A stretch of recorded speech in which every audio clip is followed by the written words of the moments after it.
Bonjour, je vais prier. Je te remercie, tendre Père, pour la vie, la santé que tu me donnes.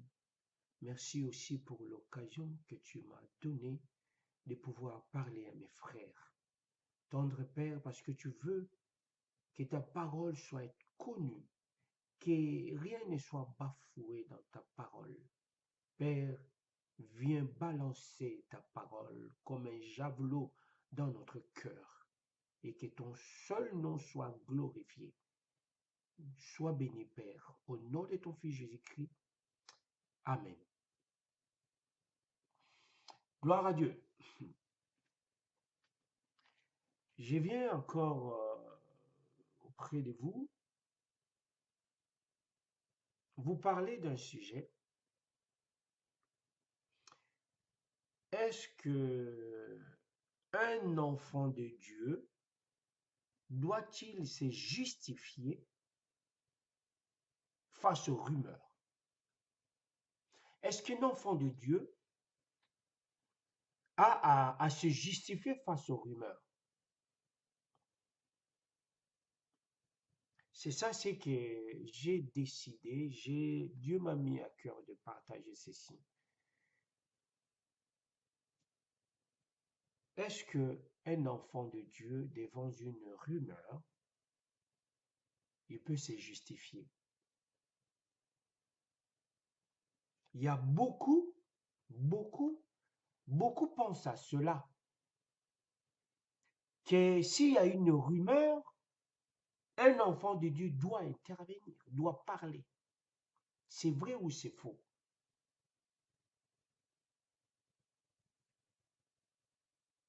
Par rapport aux écrits par rapport aux Écritures, non. S'il y a rumeur, un enfant de Dieu ne peut pas intervenir pour se justifier.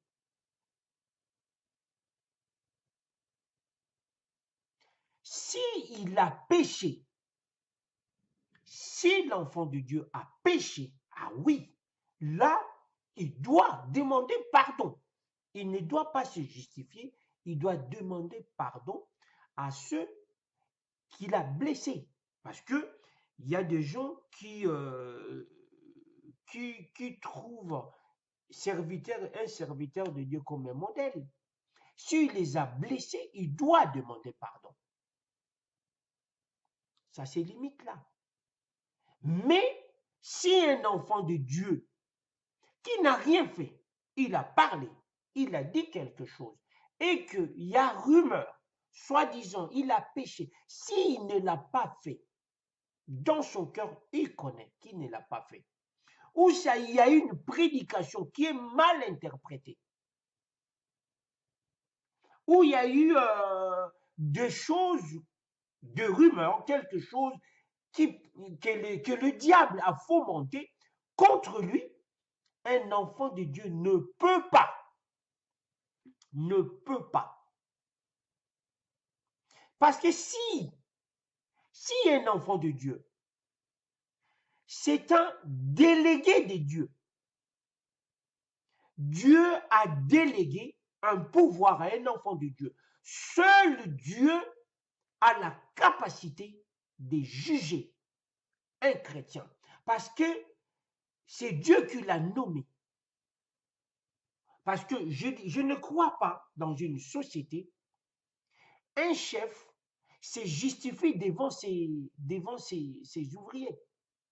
Non. Il se justifie devant son hiérarchie, devant son supérieur. C'est alors qu'il doit se justifier. Un pasteur nommé par Dieu, et il y a des rumeurs, soi-disant il a fait ça, aussi longtemps il ne l'a pas fait. Seul Dieu qui sonde le cœur, qui peut le juger. Parce que si je dis la vérité, et cela a été interprété, comment comment je dois arriver à convaincre celui qui a qui a dans son cœur a cru que je péchais, ou j'ai dit ce qui n'est pas vrai. Comment je peux le convaincre? Non. Seul Dieu qui connaît la vérité. Seul Dieu. C'est vrai, je peux parler, je peux montrer dans les Écritures comment les Écritures, Dieu parle à travers ces Écritures pour convaincre. Mais quelqu'un qui a déformé un langage, il prend la Bible, il les dit. Ah, voilà ce qu'écrit la Bible. Ce qui est faux pour soutenir la rumeur. L'enfant de Dieu n'a pas à se justifier face à cela. Non. L'enfant de Dieu n'a pas à se justifier. Il y a des versets que j'ai prélevés. Il y en a beaucoup. Il y en a, bon, il y en a pas vraiment beaucoup. Mais on va voir ça en commençant par Jésus. L'État, il y a quelque chose que nous oublions.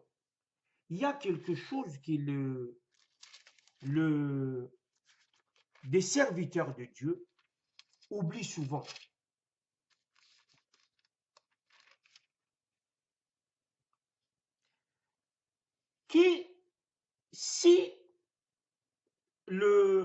Je vais commencer par la tentation de Jésus.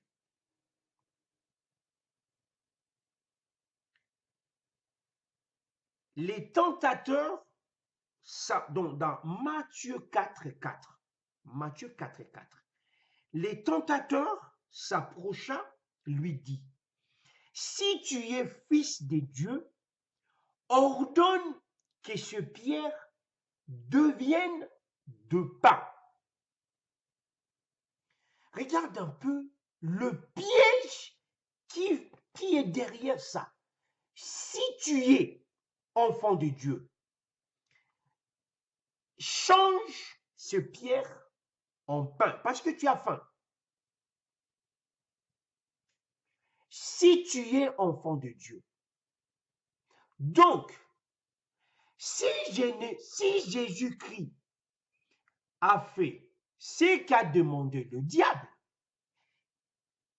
de changer le pain, de changer le pierre en pain, qu'est-ce qui allait arriver? Donc, Jésus-Christ lui-même, il ne se croit pas enfant de Dieu, alors il veut prouver au diable qu'il était enfant de Dieu. Est-ce que Jésus-Christ avait à justifier au prix du diable qu'il était enfant de Dieu? Non. C'est ce pareil, le piège qu'Adam et Ève se sont tombés dans ce piège du diable. Il leur a dit, non, Dieu a caché quelque chose. Si vous mangez cela, vous deviendrez comme lui, avec une connaissance. Mais, qu'a dit Dieu avant? Faisons l'homme à notre image. Donc, c'était pas, il ne pouvait pas prouver au diable, suivre la parole du diable, parce que c'est un piège. Si vous suivez les Écritures, vous comprendrez que Dieu a dit par après, comme l'homme est devenu comme nous. L'homme est devenu comme nous, en la connaissance du bien et du mal. Maintenant, c'est ce qu'a dit le diable. Non, Dieu sait que si vous mangez, vous deviendrez comme lui. Vous deviendrez des dieux. Mais ils étaient qui? Ils étaient des dieux, parce qu'ils sont à l'image de Dieu. C'est ça le piège que le diable pousse les gens à se régner, sans savoir Tu veux prouver que toi, tu es enfant de Dieu, mais si tu le fais, le diable sait que tu n'es pas sûr de toi. Au-dedans de toi, tu veux me prouver. Or, en cherchant à me prouver, je te prends au piège. C'est ce que fait le diable. Et tous ceux qui poussent derrière, justifie-toi, justifie-toi si tu es dans la vérité, ils te poussent pour te prendre au piège. Alors, qu'est-ce que ça deviendra? Ça deviendra un tribunal. Ça deviendra un tribunal contre le diable. Tu te mets là. Ah non, vous savez, je ne l'ai pas fait. Voilà ce que moi je fais. Ce que je fais, c'est ça. Ce que je dis, c'est ça. Ça devient un tribunal contre le diable. Or, tu n'as pas à discuter contre lui. Parce que tu es supérieur au diable. Tu n'as pas à discuter contre lui. Parce que Jésus ne l'a pas fait. Jésus ne l'a pas fait. Regarde, suivons dans le livre de Marc. Dans le livre de Marc 14, dans le livre de Marc 14, Marc 14, quand on a Marc 14,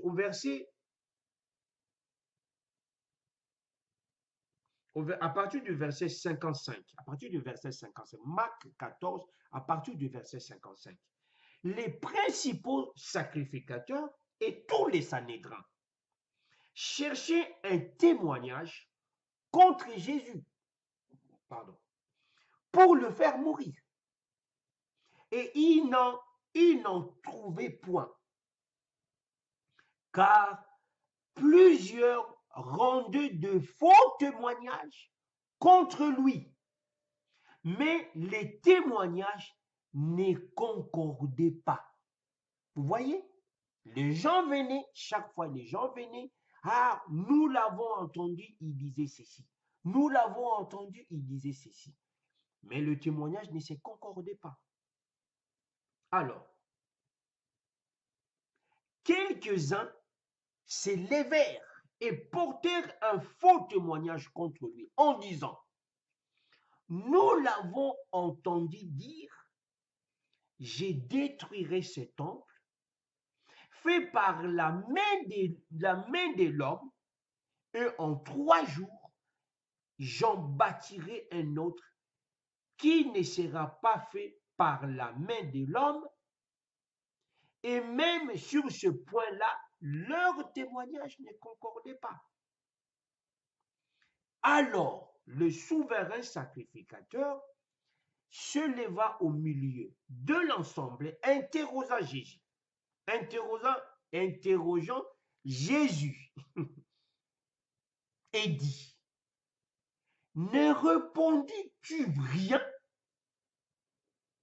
Vous voyez, le souverain sacrificateur dit à Jésus, pourquoi tu ne réponds pas à toutes les accusations que les gens viennent ici, viennent témoigner contre toi? Mais Jésus ne se défendait pas. Jésus ne répondait pas. Toi, enfant de Dieu, s'il y a rumeur, s'il y a accusation, si tu sais ce que tu as dit est vrai, si tu sais, tu n'es pas dans le péché qu'on t'accuse, tu n'as pas à chercher, à témoigner, à dire quoi que ce soit. Tu rentreras dans le tribunal du diable. Voilà là, le souverain, j'ai perdu moi. Et même sur ce point,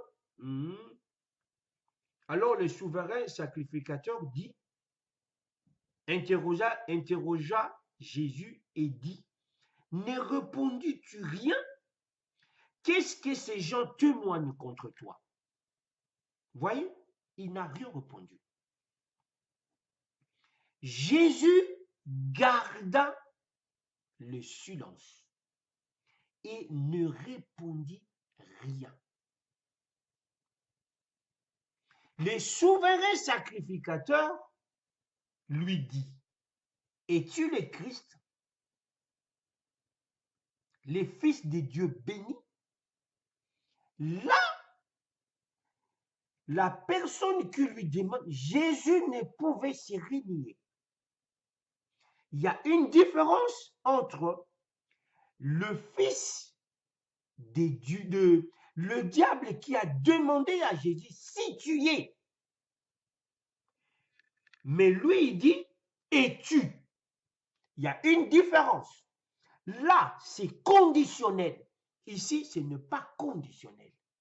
Si tu es fils de Dieu. Là, c'est une tentation, mais là, ce n'est pas une tentation. Il lui demande en vrai. Mais l'autre, c'était un piège, parce qu'il y a si. Alors, Jésus ne pouvait se renier. Il ne peut pas dire non.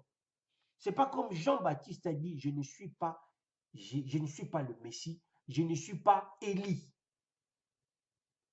Il dit au verset 62, je les suis, et vous verrez le Fils de l'homme assis à la droite du Tout-Puissant et venant avec les nuées du ciel. Alors, le souverain, écoutez-moi dans ce point-là, parce que je vais essayer de développer pour que vous compreniez quelque chose là. Au verset 23, alors, les souverains sacrificateurs déchira ses vêtements et dit, qu'avons-nous donc encore besoin de témoins? Là, vous avez, bon, je continue, vous avez entendu le blasphème qui vous ensemble. Tous les commandements, tous les condamnèrent comme passibles à la mort. Le souverain sacrificateur, ils disent bien, le souverain sacrificateur déchira ses vêtements. Un sacrilège, quelque chose qu'il ne pouvait pas faire. Et sache-les, celui qui vient vous accuser, il se prendra à son propre piège. Là, les souverains sacrificateurs vous l'a montré que lui, c'est l'homme, le garant de la parole. Il s'est trompé lui-même. Il a transgressé la loi de Dieu. Beaucoup qui viennent. Toi, tu es serviteur de Dieu. Tu accuses ton collègue. Et sache-le, tu transgresses la parole de Dieu sans le savoir. Dieu nous demande de porter toujours nos frères et sœurs, des fidèles, avec amour. Je ne peux pas venir mettre en pâture devant tout le monde et accuser un serviteur de Dieu. C'est ces souverains sacrificateurs. Le fait qu'il a déchiré ses habits, si vous comprenez un peu la parole, si vous suivez la parole, il y a dans Lévitique 21:10. Lévitique 21:10. Voilà ce que nous dit la loi.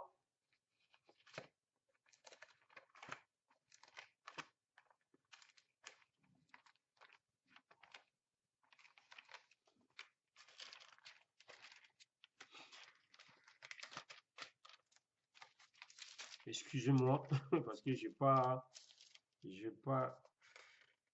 écrit.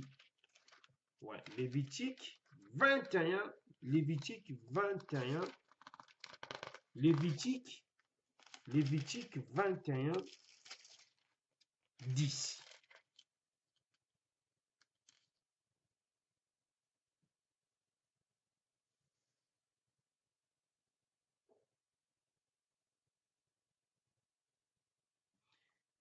Lévitique 21, 10. Voilà ce que la Bible nous dit dans Lévitique 21, 10.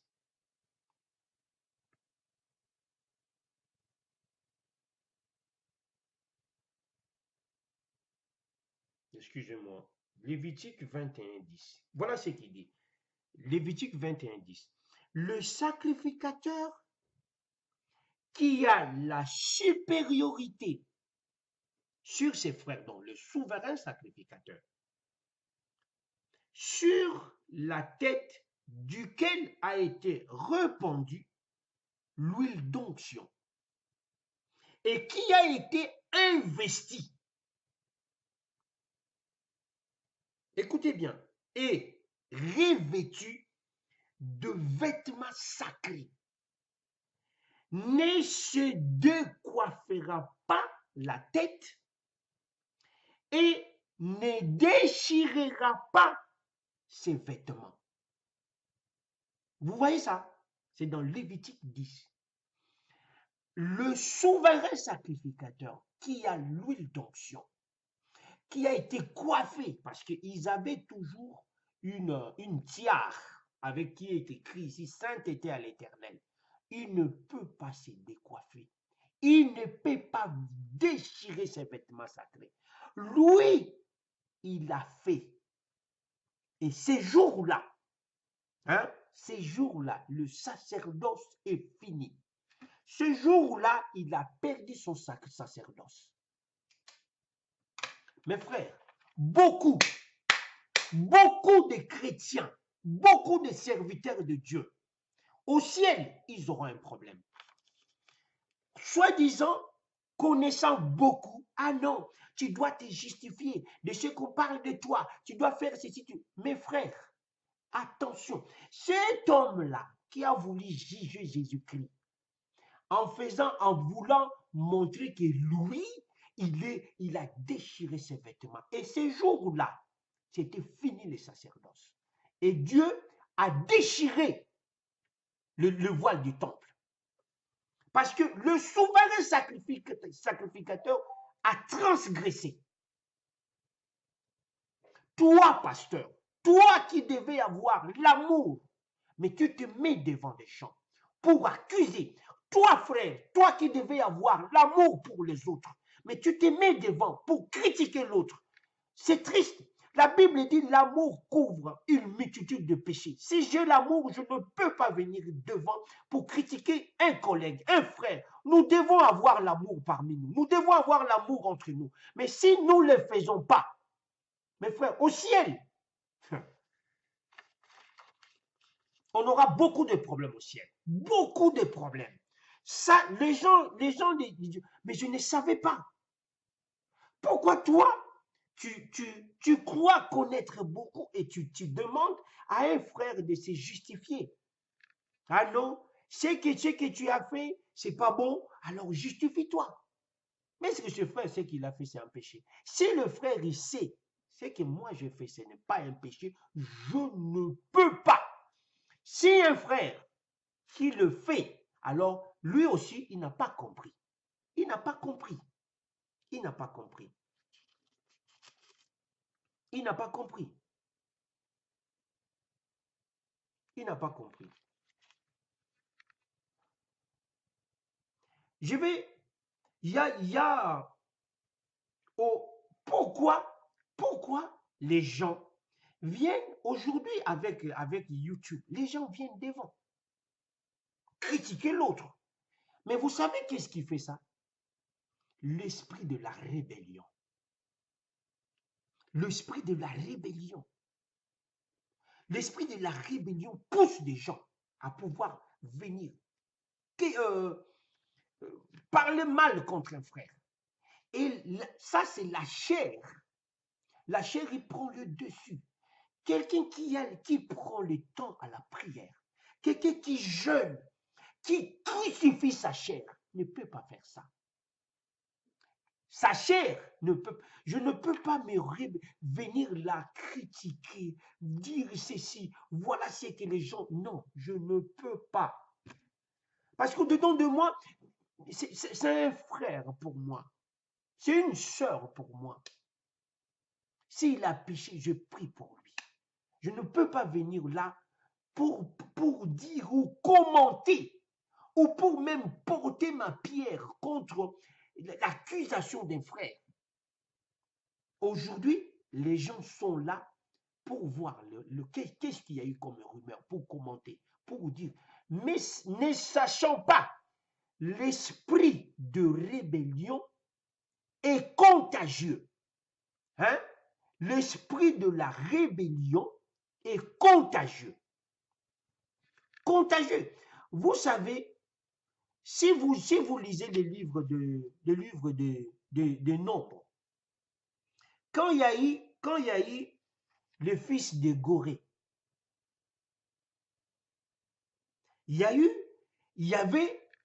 c'était qu'une partie. Mais ça rentrait dans tout Israël. Est-ce que vous savez ça? Même, je ne sais pas si vous lisez les Écritures pour comprendre qu'est-ce qu'il disait souvent dans la Bible quand on veut décrire l'arche d'alliance. Dans l'arche d'alliance, il y avait quoi? Il y avait la manne, il y avait la table de loi, il y avait le bâton de Moïse, la Bible dit, qui a fleuri. Pourquoi ce bâton a fleuri? C'était suite à la rébellion.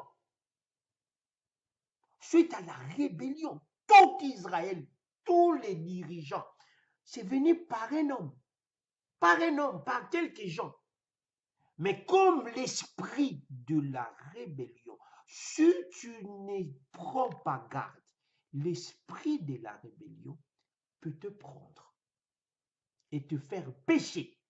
Et l'esprit de la rébellion a pris tout Israël, même les chefs des tribus. Ils se sont levés contre Moïse. Dieu a dit à Moïse, alors demande à tous les chefs. Dieu a cherché à prouver, c'est lui qui a choisi Moïse. Aaron est venu, il a mis son bâton. Et les tribus, tous les chefs des tribus sont venus avec leurs bâtons, 12 bâtons. Et Aaron, lui, il était le chef des tribus des Lévites. Ils ont pris les 12 bâtons, ils les ont mis dans la tente, dans le tabernacle. Le lendemain, quand ils sont venus, seul le bâton d'Aaron qui a fleuri. Dieu a voulu montrer que lui, je l'ai choisi. Lui, je l'ai choisi. Vous pouvez tout dire, mais lui, je l'ai choisi. Chose étonnante. En tout ça, Moïse ne disait rien. Lis les Écritures. Hein. Moïse ne disait rien. Il y a même sa sœur Myriam et même Aaron. Quand son beau-père, Jéthro, est venu avec sa femme, comme c'était une femme noire et éthiopienne, Séphora. C'est Séphora. C'est Séphora, ouais. C'est Séphora. Bon, c'est Séphora ou... c'est Séphora. Ils se sont levés contre Moïse. Myriam a dit, ce n'est pas qu'à toi que Dieu révèle la parole. Moïse était là, ne disant rien. Même la Bible dit, c'était un homme humble, qui ne se défendait pas. Dieu seul s'est levé contre Aaron et Myriam. La Bible dit, la nuée est sortie. Comme ça, quand il parlait à Moïse, la nuée est sortie, ils ont entendu une voix. Allez, devant le tabernacle. C'est alors Dieu a dit à Myriam, à tous les prophètes, je leur parle en songe, en révélation. Mais lui, je le parle face à face. Et quand Dieu allait partir, la lèpre est sortie sur le corps de Myriam. Et il y a beaucoup qui ont la lèpre spirituelle, sans comprendre, beaucoup qui ont la lèpre spirituelle. Tu ne vois pas que tu t'arrêtes plus. Tu ne t'arrêtes plus. Tu commences à parler contre des pasteurs, et puis tu ne t'arrêtes plus. Tu as la lèpre spirituelle. Tu es malade sans le comprendre. Tu es malade. Parce que le Saint-Esprit qui est en toi, il doit te révéler. Il doit te révéler. Il doit te parler. Laisse ça. Laisse ça. Moi, je vous dis, même quand pour faire ces vidéos, je tremble au-dedans de moi. Mais dans mon cœur, j'ai cet amour-là qui est, bon, c'est impossible que cela cesse. Parce que nous sommes dans le dernier temps, la Bible elle dit, l'amour parmi les hommes. Qu'est-ce qui ont l'amour? C'est nous qui avons l'amour de Dieu. Mais les gens deviendront froids. Les gens deviendront froids.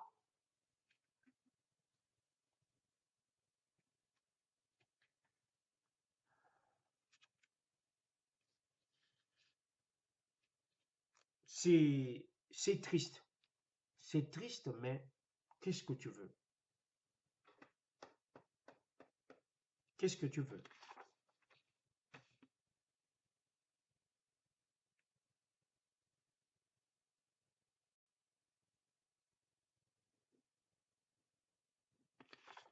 J'ai écrit beaucoup de choses, mais bon, je ne veux pas trop vous prendre votre temps. Qu'est-ce que encore je peux vous dire?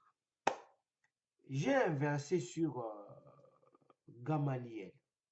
Vous connaissez Gamaliel, c'est lui qui a instruit, Paul. Gamaliel a dit quelque chose. J'ai eu ça à cœur de partager avec vous ça. Gamaliel a dit quelque chose de très intéressant.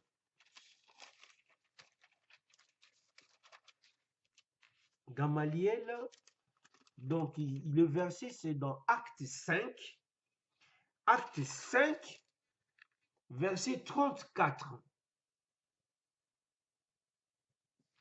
Mais un pharisien,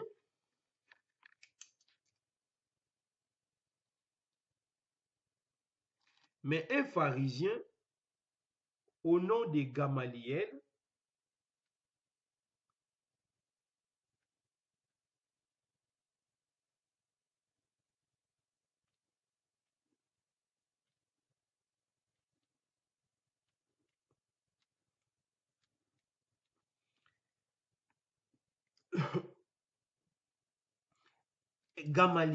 il dit, il siégeait dans le Sanhédrin. Mais un pharisien du nom de Gamaliel, docteur de la loi, estimé de tout le peuple, se leva dans le Sanhédrin et donna l'ordre de faire sortir ces hommes un instant. Parce que là, on a accusé, on a arrêté les disciples et tout. Il a demandé qu'on fasse sortir les gens. Maintenant, il commençait à parler contre les gens de Sanhédrin. Car il y a longtemps, oui, oui. Puis il leur dit, vous, Israélites, prenez garde à ce que vous avez l'intention de faire à l'égard de ces hommes. Car il n'y a pas longtemps qui s'éleva Théudas, qui se disait quelqu'un auquel s'est rallié environ 400 hommes. Il y a eu un homme qu'on appelait Théudas, ou Théudas, bon. Lui, il s'est levé contre les gens. Et comme je vous ai dit, les gens l'ont suivi. Hein? Théudas, ils ont 400 personnes. Ils l'ont suivi. Comme je vous ai dit, l'esprit de la rébellion, l'esprit d'accusation, c'est même sur le même esprit. C'est contagieux. Auquel il s'est rallié environ 400 hommes. Il fut tué Et tous ceux qui lui obéirent furent mis en déroute et il n'en reste en rien. Ça, c'est Dieu qui l'a fait. Hein. Alors, il continue. Après lui, après Théidas, il y a eu Judas. Après lui s'éleva Judas, le Galiléen. À l'époque du recensement, il entraîna du monde à sa suite. Comme je vous ai dit, l'esprit de rébellion, ça commence par la chair. La chair, quand il commence, des fois, quand on a la connaissance de la parole, on voit que tout le monde, on veut faire voir aux gens que moi, je connais la parole, ceux-là, s'ils se trompent. Mais si tu as l'amour de Dieu, l'amour couvre le péché. L'amour, c'est ça qui, quand il est là, même l'orgueil de la connaissance de la parole te fera un peu taire, te rendra un peu humble. Et Judas, le Galiléen à l'époque du recensement, il entraîna du monde à sa suite. Il périt aussi. Vous voyez? Et tous ceux qui lui obéirent furent dispersés. Et maintenant, je vous dis, voilà ce qu'il disait.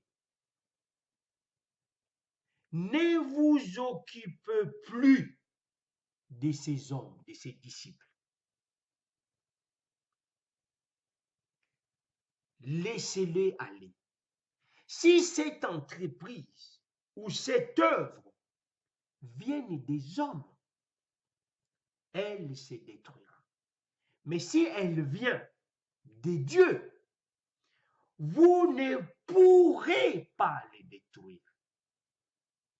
Prenez garde de peur de vous trouver en guerre contre Dieu. Et ils se rangèrent à son avis. Voilà ce qu'il a dit. Vous risquez de rentrer en guerre avec Dieu.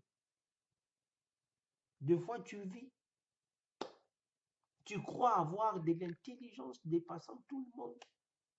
Mais Dieu te mettra, si tu continues, Dieu te mettra en pâte. Comme ce que toi tu fais, Dieu te le fera.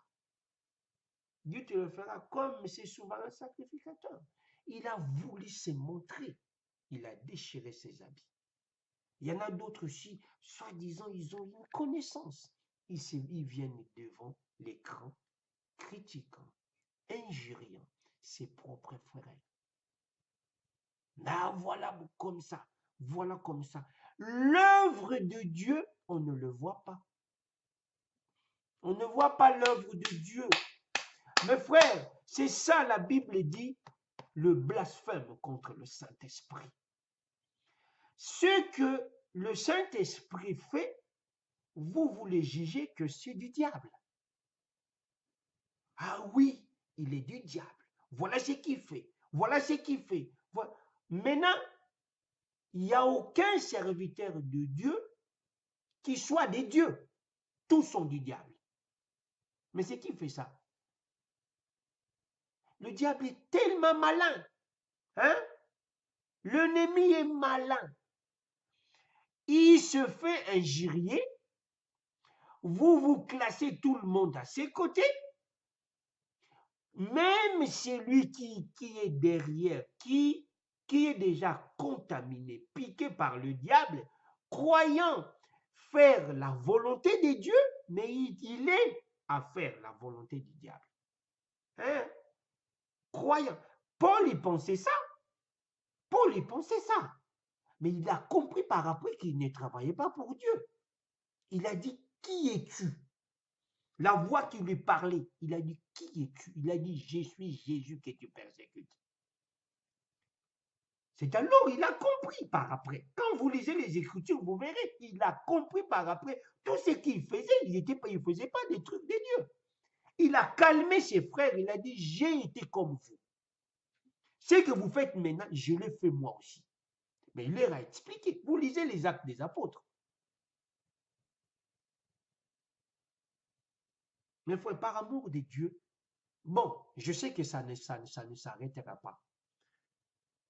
Parce que Dieu a dit dans les Écritures, au dernier temps, les gens auront la démangeaison d'entendre des choses agréables à l'oreille. À l'oreille, c'est quoi? C'est le sens. Le sens, c'est quoi? C'est la chair. Ta chair aime entendre des critiques, quelqu'un qu'on critique. Comme la chair aime ça. S'il s'agit de la vraie parole qui édifie, qui de l'exhortation, une bonne prédication, quand tu es devant, tu dors. Tu dors. Ça ne t'intéresse pas. Toi, tu veux entendre l'injure, les trucs. Et puis tu portes sous ton suffrage. Ah oui, ce sont des satanistes. Ah oui, ce sont des cécis. Tout le monde est sataniste. Mais je vous dis, je l'ai dit dans une de mes vidéos, Dieu ne laissera jamais le diable triompher. Non. Il y aura un temps où Dieu, le Saint-Esprit, partira de la terre. Alors Dieu lui donnera la pleine voix. Il fera tout ce qu'il veut. Mais pendant combien de temps? Très peu. Très peu. 7 ans, la Bible dit. 7 ans. 7 ans ou 3 ans ou 3 ans et demi ou 7 ans, je ne me rappelle plus. Très peu de temps Dieu va lui donner. Parce que la terre appartient à Dieu. Il a donné cela à la responsabilité de l'homme. Mais maintenant, tout est satanique. Dieu même n'est pas glorifié. Hein? C'est ça ce qui me brise le cœur. Dieu ne peut rien, il n'y a que le diable qui fait quelque chose. Mes frères, il n'y a que le diable qui fait quelque chose. Dieu ne peut rien faire. Et vous êtes là, poussant les gens. Vous ne savez pas que c'est un piège. Toutes ces rumeurs contre un frère, contre un pasteur, contre ceci, c'est le diable qui fomente cela. Même derrière certains trucs, le mensonge. Les gens sont là à chercher comment est-ce que nous allons le prendre.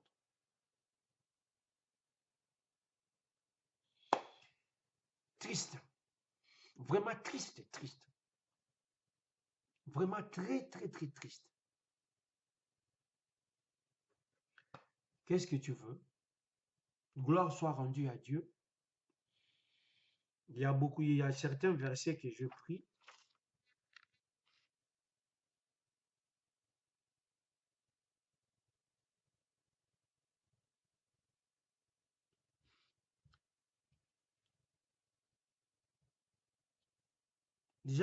J'allais vous, bon, parce qu'il y a un verset, il y a une situation que j'ai pris, que j'ai vu, que j'ai écrit. Vous connaissez les enfants de Noé. Il y a l'autre qu'on appelle Cham. Cham, quand il a vu son père s'est dénué comme ça, parce qu'il a bu, qu'est-ce qu'il a fait? Il commençait à se moquer de son père. Il est allé appeler ses frères. Qu'est-ce que les autres Sem et Japheth ont fait? Ils revenaient ils donnaient les dos à leur père. Après, qu'est-ce qu'ils ont fait? Ils l'ont couvert. L'amour. Ils ne pouvaient pas voir la nudité de leur papa. L'amour. Mais l'autre qui n'avait pas d'amour, comme Cham. Mais quand Noé s'est réveillé de son ivresse, il a maudit. C'est ce que je vous dis. Il a maudit. Dieu a détruit la terre désobéissante. Dieu a détruit cela, le monde et tout. Il a choisi ces 8 personnes, 8 personnes. 8 personnes. Noé et sa femme et ses 3 enfants et leurs femmes. Parce que Dieu a voulu au travers d'eux refaire encore la terre. Alors, il devait y avoir des gens bien. Mais qu'est-ce qu'il y a eu après? Des gens. Il y a eu Cham qui a vu la nudité de son père. Il a mis ça devant tout le monde. Lui, il pouvait bien avoir couvert son père. La Bible il dit, à l'époque où Dieu n'a pas encore donné la loi. Après, quand il a dit la loi, il a dit qu'un enfant ne peut pas voir la nudité de son père. C'est pour cela que Dieu est contre l'inceste.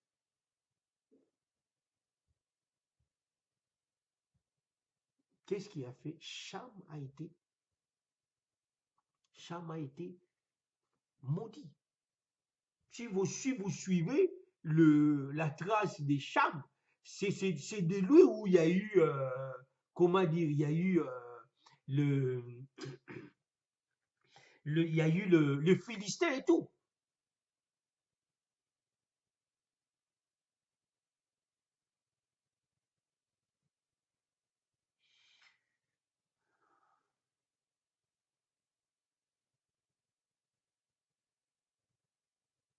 Que Dieu soit avec nous. Que Dieu soit avec nous. Demandez à Dieu l'amour. Demandez à Dieu l'amour pour les autres. L'amour pour les autres. Je vais parler, si Dieu me prête, je vais parler sur le disciple. On reconnaît un disciple non pas par ses fruits, hein? par le vrai fruit, le fruit qui restera, qui jusqu'à l'éternité, c'est quoi? C'est quoi? C'est l'amour. Je peux manifester la Bible dit, je l'ai donné récemment dans une des vidéos. Tu peux montrer la connaissance sans amour. Tu peux manifester une sorte de bonté sans amour. Oui. Que Dieu soit avec nous. Que Dieu vous garde. Que Dieu vous garde. C'est triste, mais bon.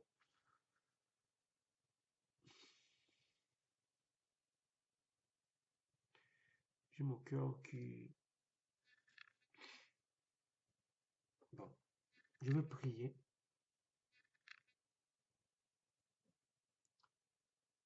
Si tu es dans ces choses-là, si tu peux prier avec moi.